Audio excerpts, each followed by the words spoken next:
And sir, siguro I think another thing that I picked up during this session is yung binanggit nyo about viewing the lab exams na we should only view it after like completing yung history and physical exam. Kasi parang napapansin ko, pag binibigay sa amin yung lab, tinitignan namin agad. And like parang we tend to be biased na parang gusto namin yung lalabas sa physical exam is consistent dun sa na nakita namin sa lab. So I think it's a good tip na saka lang dapat namin i-view yung labs kapag tapos na namin gawin yung history and yung physical exam para hindi ma-influence yung ginagawa namin for the physical exam.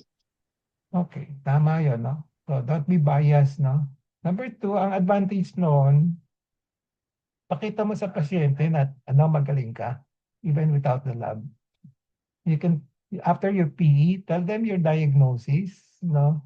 And then, then ibangga mo sa lab na makikita nila. Kasi, minsan, alam na nila yung mga lab results, no?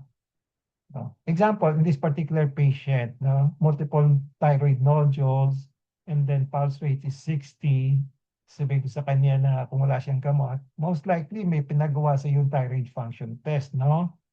Sabi niya, yes, meron ho. And I assume it's normal, no? So, pag talagang normal, ay tama, wala si doktor, ang galing naman ni doktor, no? No. So, that will add, parang yung reputation mo will be improved, no? Baka mag-refer sa yung mas maraming pasyente, no? Hanga na sa iyo. No? Okay. So use the